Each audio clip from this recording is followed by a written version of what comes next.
हाथ चला रहे हैं। अभी नए मुख्यमंत्री बने हैं, क्या बदलाव आएगा इस इंस्पिरेशन में और क्या कुछ नया देखने को मिलेगा? देखिए, लेट्स इंस्पायर बिहार एक विशुद्ध रूप से सामाजिक, शैक्षणिक और सांस्कृतिक अभियान है। उद्देश्य बहुत बड़ा है। 2047 तक कैसे एक ऐसा बिहार बने जिसमें शिक्षा, रोजगार या स्वास्थ्य के लिए किसी को बाहर जाने की आवश्यकता नहीं है। इसमें सरकारी प्रयासों के अतिरिक्त समाज के स्तर से, एक एक व्यक्ति के स्तर से जो प्रयास किया जा सकता है, उसी के लिए हम लोग सभी को प्रेरित कर रहे हैं। कल मैं फॉरबिसगंज में था, आज वैशाली में कार्यक्रम है। वैशाली बिहार के समृद्ध इतिहास के गौरव का प्रतीक रही है।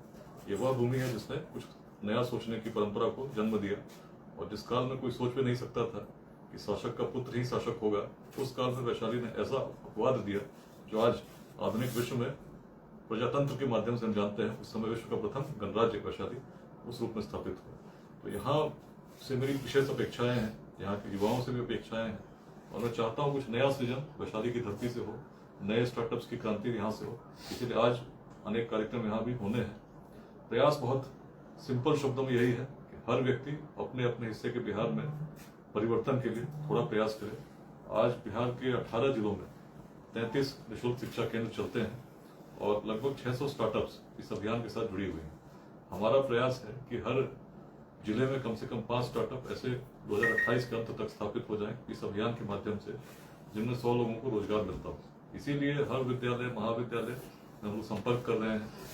बिहार के बाहर भी जो लोग रहते हैं उनको भी जोड़ने का प्रयास कर रहे हैं ताकि इकोसिस्टम निर्मित हो। हाल में बेंगलुरु, हैदराबाद में कार्यक्रम हुआ, अभी बड़ौदा, सूरत, दुबई में भी कार्यक्रम होना है। इस प्रकार से अंतर्राष्ट्रीय स्तर पर भी बिहार के लोग जुड़े हैं।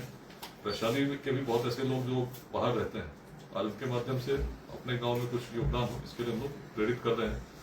लगभग 100 व्यक्ति ऐसे जो बिहार के बाहर रहते हैं, उनके द्वारा गांव में या तो कंप्यूटर लैब स्थापित किया गया, या पुस्तकालय स्थापित किया गया, या प्रतिभा सम्मान समारोह उनके माध्यम से ऐसे बच्चों के लिए किया जाता है जो अच्छा करते हैं।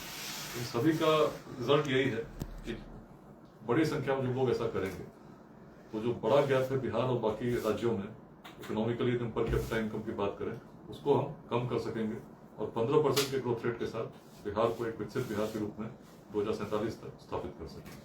अभी जो नए मुख्यमंत्री बने हैं वो पहले भी लेट्स इंस्पायर बिहार कार्यक्रम में आते रहे हैं, तो क्या सहयोग मिलेगा उस तरफ से? कुछ आश्वासन मिला है या फिर? आप तो स्वयं ही बता रहे हैं तो माननीय मुख्यमंत्री जी का आशीर्वाद तो रहा ही है कार्यक्रम में। और स्टार्टअप समिट में भी आए थे उन्होंने, उसके बाद हैदराबाद में भी कार्यक्रम हुआ, उसको पहुंच नहीं सके थे कि उनका संदेश सभी तेलंगाना और आंध्र प्रदेश में जो बिहार के लोग रहते हैं उनको मिला था। तो जो प्रयास हम लोग कर रहे हैं, निश्चित रूप से इसमें बिना सरकार के समर्थन तो संभव ही नहीं। तो जितने भी स्टार्टअप्स हैं उनको भी जो सहयोग मिलना चाहिए, हमारा प्रयास रहता है कि सरकारी नीतियों को वहां तक पहुंचा सकें। सरकार की बहुत सारी नीतियां हैं, लेकिन हमारे युवा जानते नहीं। तो इसके लिए एक बीच में आप कह सकते हैं ब्रिज का काम करना, सामाजिक एक नेटवर्क को तैयार करके युवाओं तक पहुंचना, उनका सहयोग करना, इसी प्रकार की इकोसिस्टम का निर्माण करने का हम लोग प्रयास कर रहे